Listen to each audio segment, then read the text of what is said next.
Welcome to The Source, where we combine the headlines with in-depth conversations with the newsmakers themselves.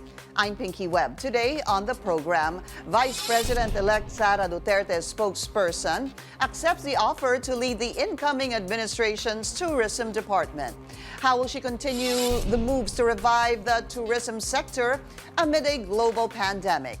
And the office of Vice President Leni Robredo is set to meet with Duterte's team to discuss transition plans. Incoming Tourism Secretary Christina Frasco joins us live.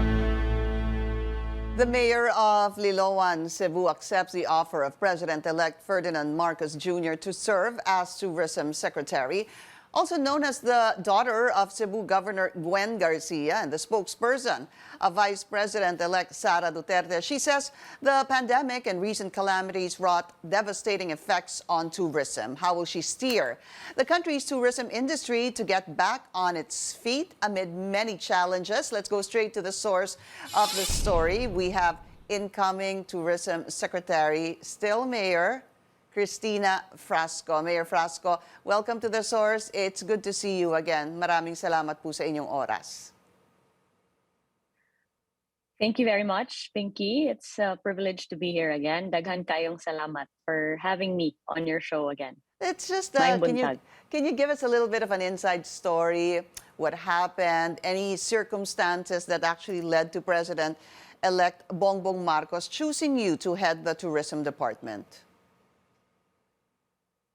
Last week, I received a call from President-elect Bongbong Marcos, and he offered to me the position of becoming Secretary of the Department of Tourism, saying that he feels that I would be able to help his administration, which intends to tap the tourism industry as one of the major pillars of ensuring that our economy bounces back after the pandemic. Prior to that, I had an opportunity to discuss with the president-elect his vision for tourism, although on a general discussion. And I also shared with him all the inroads and the accomplishments that Cebu has been able to achieve prior and even after the pandemic, showing much resilience in terms of its local government units as well as the stakeholders of the tourism industry. And while I did not seek this position or apply for it, I am very, very grateful to the President-elect for the trust and confidence that he has reposed upon me to lead the Department of Tourism. I believe, Mayor, you said you got a call from President-elect Bongbong Marcos last week. When that happened, did you say yes right away? Or did you say, let me think about this?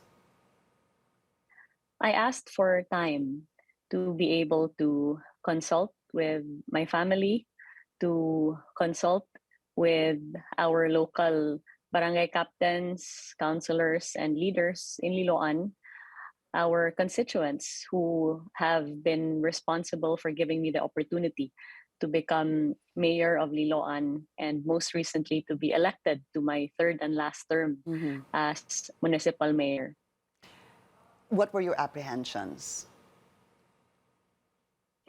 Well, first of all, my mind was set on serving my third and last term. And of course, ensuring that all of the programs and projects that we had started would push through and there would be a follow through on all of this. Of course, I also indicated to the President-elect that to consult with Vice President-elect Sara Duterte, for whom I am spokesperson. Mm-hmm. As well, I have a very young family. My husband, Congressman Duke Frasco, and I have 4 children, my eldest being 9 years old and my youngest being only 10 months old. So having such a young family was also one of the considerations that I had in mind. Thanks for giving us a little bit more of a background on you, your personal life at that. You know, your mom, Cebu Governor Gwen Garcia, seemed proud that you were chosen. I did read or watch somewhere, she said something to the effect that you are accepting the portfolio as a Cebuana, and you will do the Cebuanos proud if you accept it. What did she have to say about this appointment of yours? Well, my mother, Governor Gwen, was very happy to learn of the offer of the president-elect. And as she has so correctly pointed out, this honor is not mine alone, but really for Cebu and the Cebuans that have shown such great resilience even amidst the pandemic and been able to show the country that with effective tourism governance, it is possible for such a battered industry to get back on its feet and to try to reclaim all the losses that have since incurred because of the pandemic and calamities that have befallen us. We also cannot forget that Cebu had most recently been very affected by Super Typhoon Odette. And yet, notwithstanding that, our tourism sector has only grown post-pandemic. And we have shown that with proper coordination with both local government units and the private sector, and a very constant and collaborative effort towards not only reviving livelihood, but also continuing to provide new opportunities for tourism workers as well as the tourism industry in general, can really provide a good model for the development or redevelopment of tourism in our country. Any advice from your mom? Well, first, her advice was to accept the position because, according to her, this would also really help our country, but also help Cebu as it tries to continue to recover from the ravages of the pandemic and the calamities that have befallen us. Most importantly, duty to country is paramount.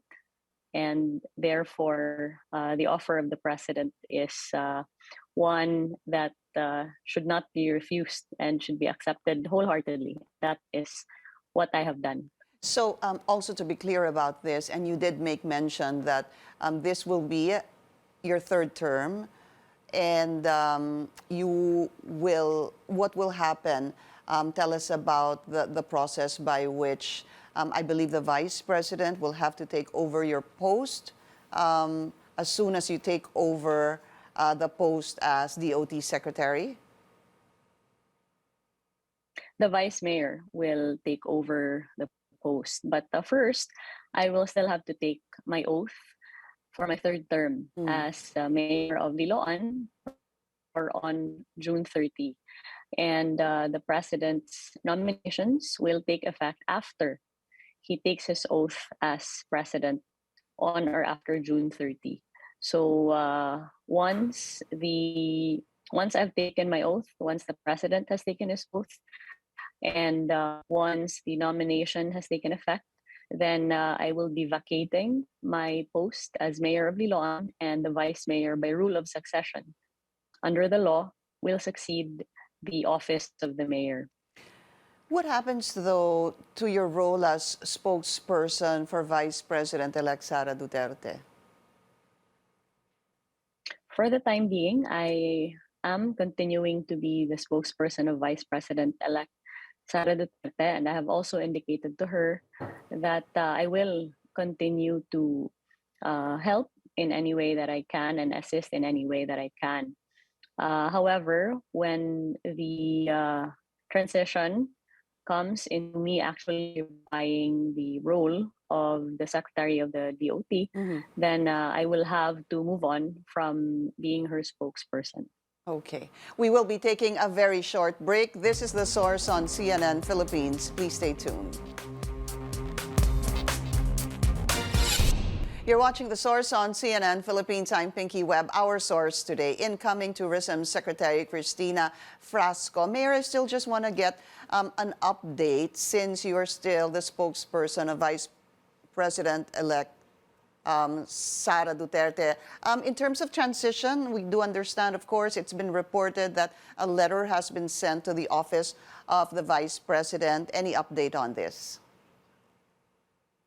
Yes, the letter has been sent to the office of the Vice President, and the teams of both the office of the sitting Vice President and the incoming Vice President-elect Sara Duterte will then be the ones to meet each other to discuss the details of the transition. Would there be a planned face-to-face meeting between the two women? At this point, there has been no discussion on that particular subject. How about the inauguration on June 19? Is that going to push through? As far as I'm aware, the June 19 inauguration is pushing through in Davao City. Okay. Now, let's go back to you and the transition from you being mayor to the office of the DOT, of course, headed by Sec Berna. Has there been any update, any talks on on any developments rather on this?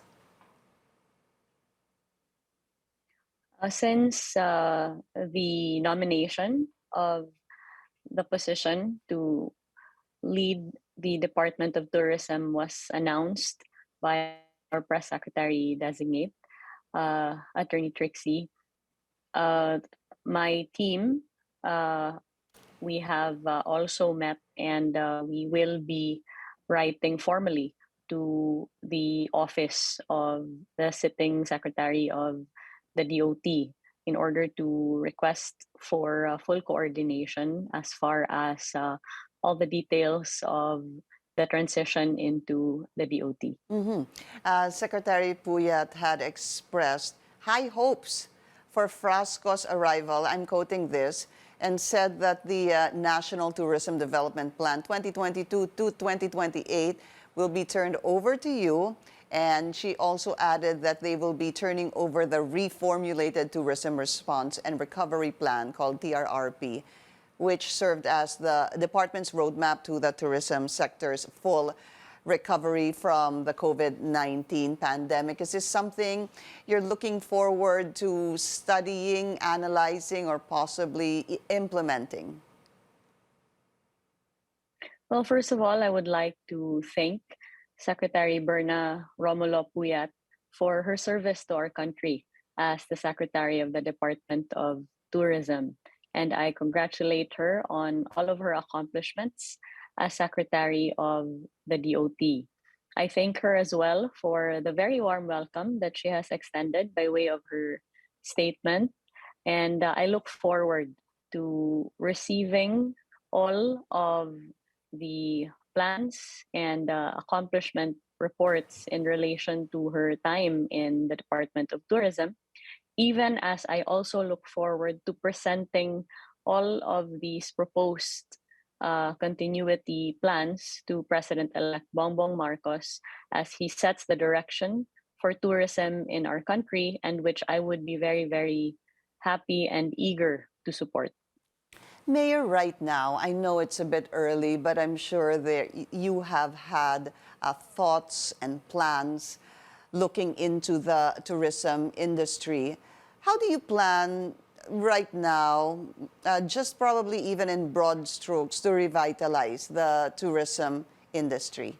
I mean, at least now it's back on its feet, but how can it be revitalized?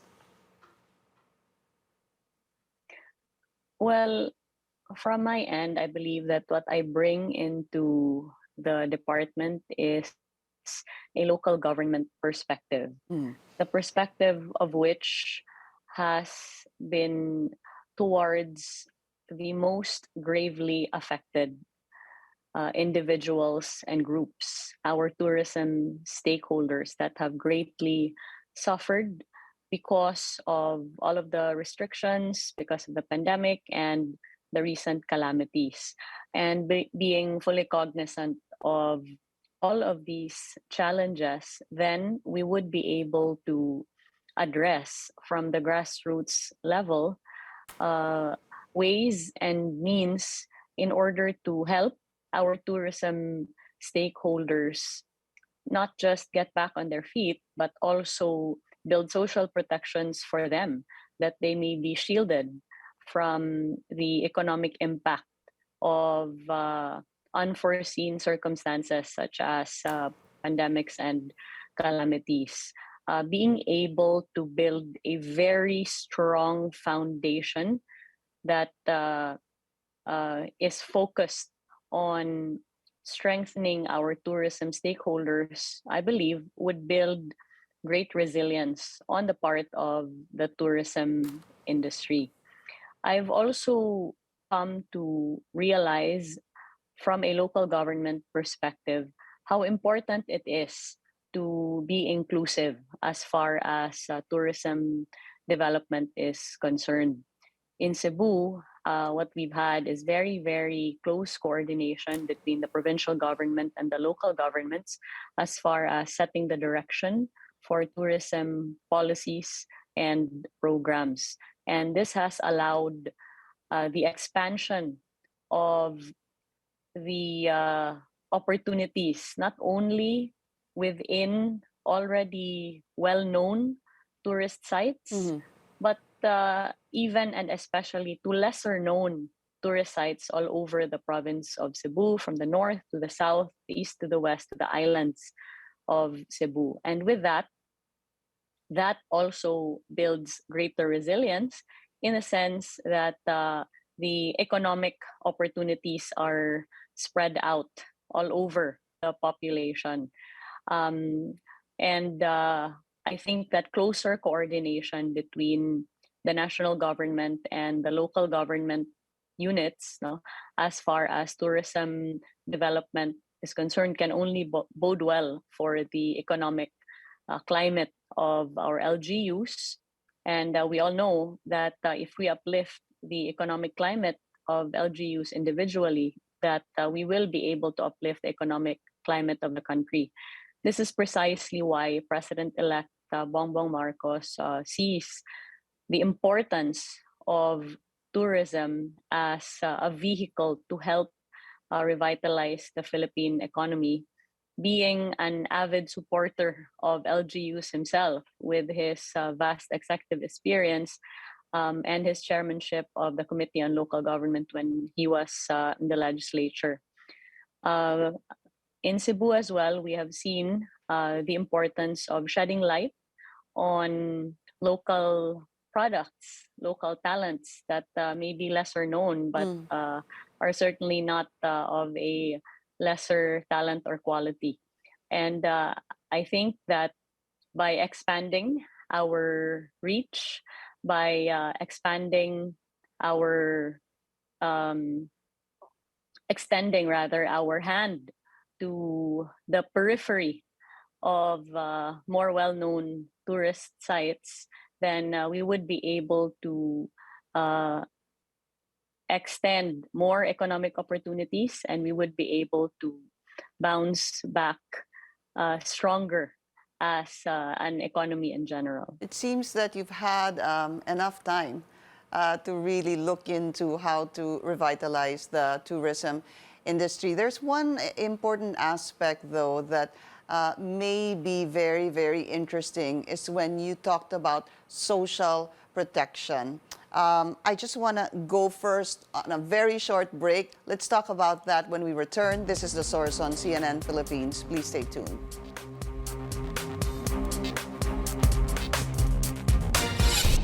You're watching The Source on CNN Philippines. I'm Pinky Webb. Our source today, incoming Tourism Secretary Christina Frasco. Mayor, let's talk about that. What you said a little while ago, social protection. Exactly what do you mean and how does this work? From what we've seen during the pandemic and as an result of calamities, the most gravely affected are those that provide services to the tourism industry, such as employees of our hotels and resorts, our tour guides, tour operators, our those that are on the front lines of tourist sites, no, and they've suffered so much as far as loss of livelihood. So I believe that it's very, very important that in times like this, in times of crisis, that they feel the hand of government extend to them and the protection of government as far as cushioning the blow of these negative circumstances that have befallen the tourism industry. So to be able to provide government assistance and livelihood assistance to members of the tourism sector and tourism stakeholders, I believe is very, very important. Are you talking about financial and livelihood assistance? Yes. Okay. And then also, I wanted to find out from you, you had mentioned, lesser known sites. As coming into Secretary of the Department of Tourism, tell us, what areas are you seeing that remain untapped, remain maybe discovered but not quite popular yet in the country, whether it be for domestic tourism or international? I guess ang tanong po, ano ho yung nakikita ning lugar na has so much potential yet hindi pa rin masyadong napupuntahan ng tao? Well, let me premise my answer by saying that our country is blessed with such a beautiful wealth of natural resources from north to south and towards our islands as well.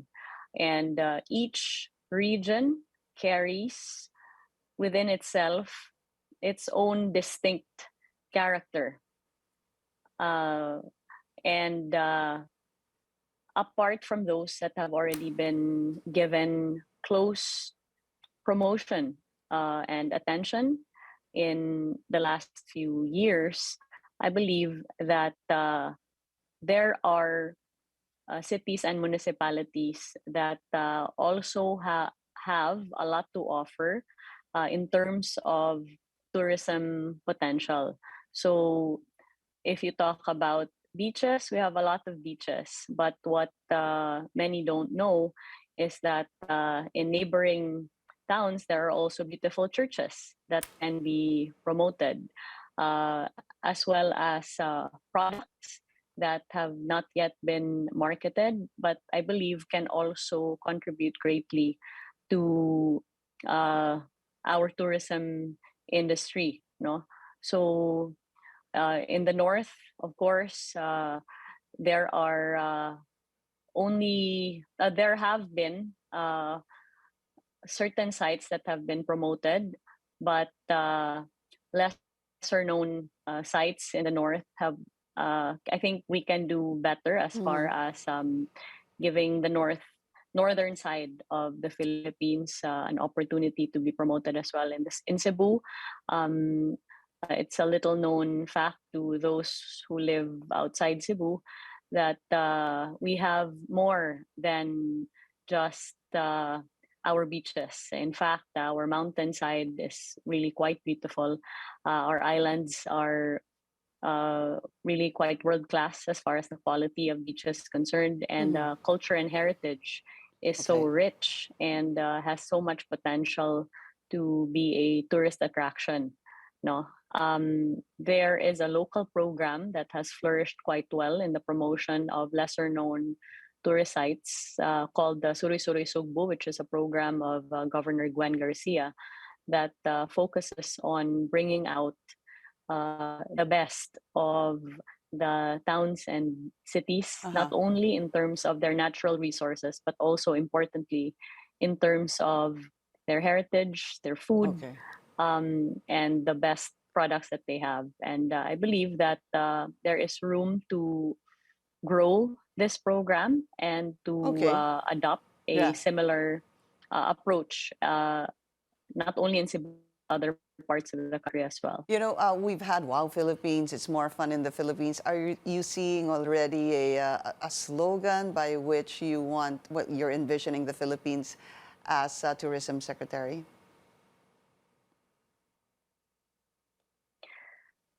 Well, first of all, locally, as far as slogans go, as mayor of Liloan, we've really been pushing for Live, Love, Liloan, and that has worked very well as far as developing pride of place and branding for Liloan itself.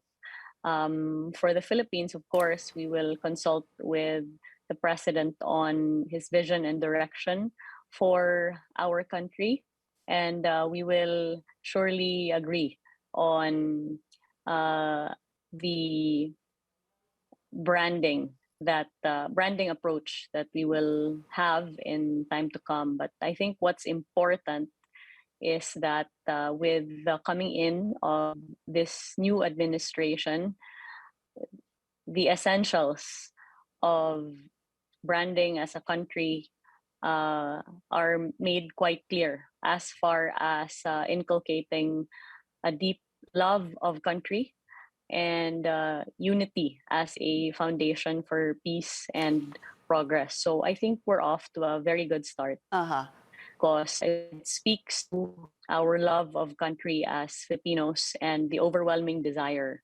to move on to a new age of unity for the people of the Philippines. I wish we had more time because I wanted to also bring in something, well, Cebu leaders. It's the Chamber of Commerce and Industry lauding your appointment, and also the Hotel Resorts Association of Cebu.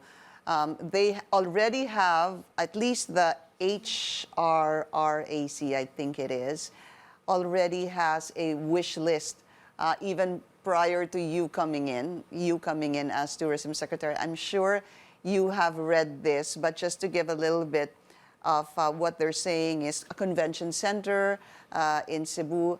I think that is coming from the HRRAC, and also seaport terminals, improvement of those, gateways, easing of visa requirements. There's so much more subsidies to airline companies in terms of payments of landing, takeoff, and parking fees that I guess I'm certain you will look into as well.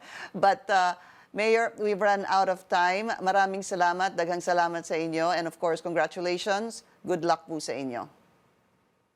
Dagan kayong salamat, and thank you for everyone who has expressed their happiness and joy and disappointment. I hope to make all of you proud, and certainly will present to the President-elect all of the proposed plans and programs that will give truth and fulfillment to his vision to revitalize the Philippine tourism industry. And that includes infrastructure, investment, and improving the tourist experience in the Philippines.